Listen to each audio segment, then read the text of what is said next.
Yeah. We'll take advantage of this miss and draft what I believe to be the top conference game of the season, which is Georgia at Texas.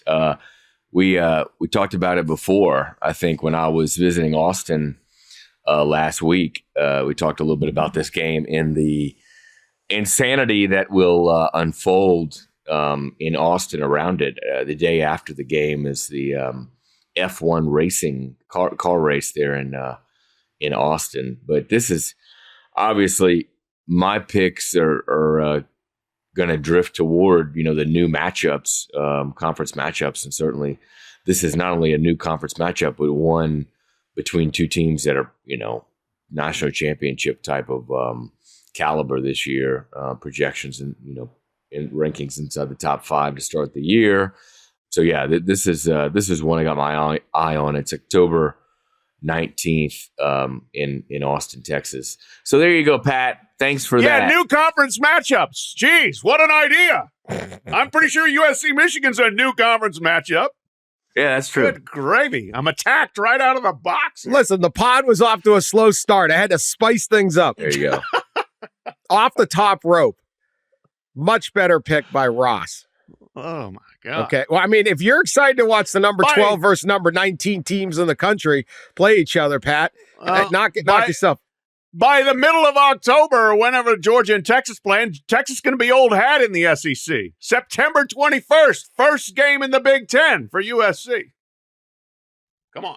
I'm turning this into a snake draft, by the way. Oh. Because I'm gonna, it's my point. I have a point for both of your two picks, okay? If you want the most, like Rutgers, Maryland or something? Yeah. The most exciting game for those two teams two of the teams you mentioned, Texas and Michigan. Texas, the one I want to see most is when they got to go to A&M. That's true hate, spite. There could be casualties. We've been waiting 10 years for this. They tried to block it. They negotiated to host it. This is going to be monumental, historic. Everyone's going to remember when the rivalry is renewed. I don't even care what their records are. Texas at A&M, I'm more interested in that Texas game even than the Georgia game. But I totally get the Georgia thing because it's a potential national championship game matchup, right? If you want Michigan, the most anticipated game, the most interesting game is Ohio State. It always is Ohio State. They've beaten them 3 straight times. Beat the Buckeyes 3 straight times. Ohio State is loaded. They are built to beat Michigan this year. This will be enormous pressure on Ohio State to defeat Michigan. They could win. Their fans would certainly take a national championship with a loss to Michigan, but it wouldn't quite be as sweet. They absolutely have to win that game. And Michigan's sort of sitting there now. Well, we got our title. And they got this killer defense, and maybe by the end of the year, they got a good enough offense to go down there and literally just drive another stake into the heart of Ohio State. Those two games, to me, I like bitterness. I like anger. I like rivalry. Those two games are more interesting, certainly than, hey, USC's here. It's a long time. Much better. That's the end of the regular season. You're talking like 9 years down the road. This is the regular season games. I am getting an A+ draft grade. The draft gurus are going to give me an A. given out by yourself. Okay. Fine. I snake draft that. I will take Texas A&M the end of the first round, Michigan, Ohio State as a value pick in the second round. A second round. I got Ohio State, Michigan in the second round. Snake draft. Back to you. USC and Michigan have played each other on campus twice, ever. The last one being 1958. Their only other meetings have been in the Rose Bowl. They never go to each other's campuses. Ohio and Michigan had a war against each other. A war.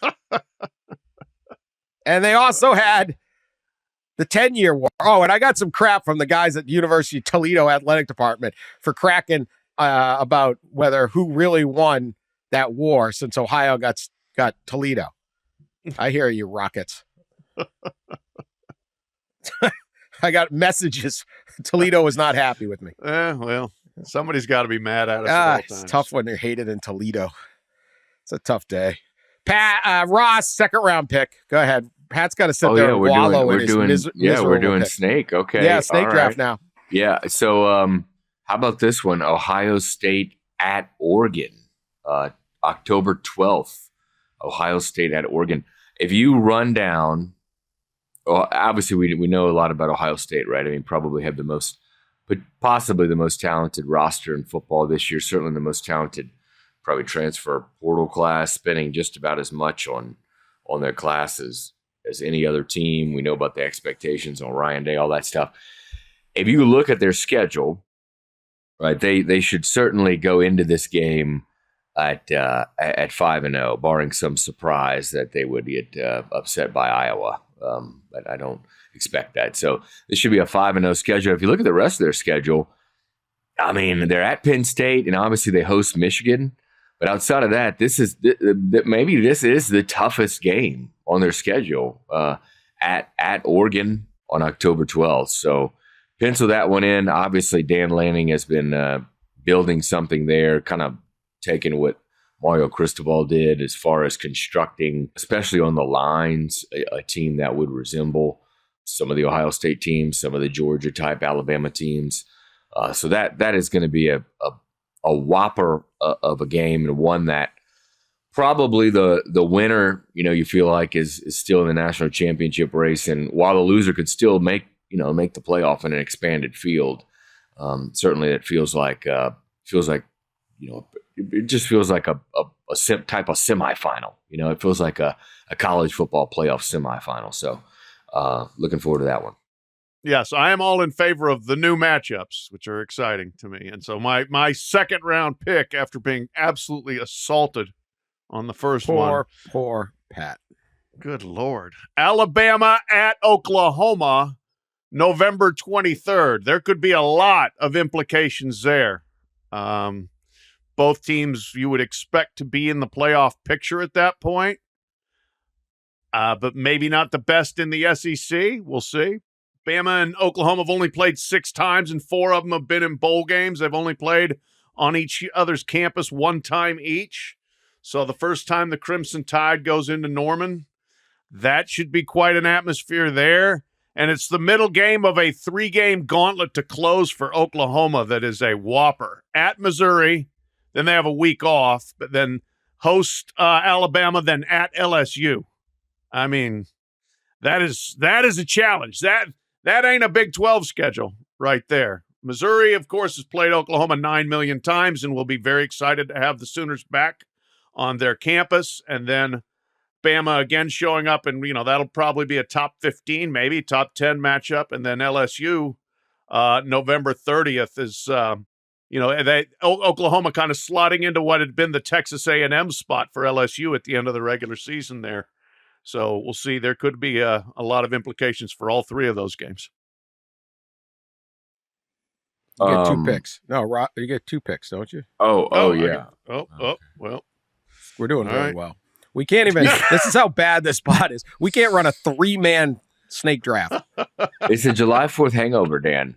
That's it's been everybody at work this morning on. is trying to feel their face. I don't know who you're talking about. All right. Again, I'm sticking with games I think that could be the beginnings of some interesting new clashes and that could end up mattering quite a bit eventually. Utah at Oklahoma State. Let's get a little new Big 12 love in there. September 21st in Stillwater. Utes are the preseason pick in the Big 12. Oklahoma State should be very good, although Ollie Gordon just got popped for suspicion of DUI. He's their, top 10 Heisman vote getter from last year at running back. But, Oklahoma State, this is one of those years where, the expectations ebb and flow with them, and they always seem to run kind of counter to the expectations. So we'll see if they can live up to pretty high expectations there. But I think that league, you're looking at Utah, Oklahoma State, Kansas State, all could be in the mix there. Heck, who knows? Iowa State, there a lot of schools could end up jumping up, I think, into the picture there. That's usually the way the Big 12 plays out. They're looking at probably their 5th different conference champion in the last 5 years this year. So I think that game will kick off a pretty wild Big 12 free-for-all, I think. Utah, Oklahoma State, Stillwater, September 21st. Well, let's get into some maybe traditional matchups, conference matchups, and not none of this new stuff. How about Georgia, Alabama? They play in the regular season for the first time in maybe since 2020, the famous Nick Saban COVID game where he missed maybe he came back right before the game. He was cleared right before the game. This is Kalen DeBoer's first conference game as Alabama's football coach. So welcome to the SEC. Welcome to Alabama by getting Georgia. Obviously, Alabama has had Georgia's number quite a bit lately. Nick Saban dominated Kirby Smart in most of their games. And they usually play, it seems like, in Atlanta. They've played in Atlanta I think it's like 6 times in the last 10 years or so, with Alabama winning, I think, all of them.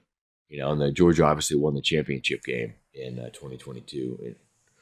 But this one, this is the first real big test for Kalen DeBoer. Now, the week before, they do go at Wisconsin. That's not the greatest setup of a schedule. Alabama has to go at Wisconsin the week before that game. So it's actually 2 weeks. There's a bye in between. Oh, is there a bye between? Yep. Okay. Yep. Well, that makes a lot of sense. That makes more sense then. Yep.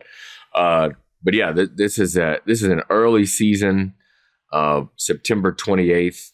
Welcome to the SEC game here for Kalen DeBoer. Should be interesting. Every time Alabama beats Georgia, Keely Ringo becomes more popular in the state of Georgia. Because if he doesn't have that pick six and they somehow lose that game, oh my goodness, it would be bleak.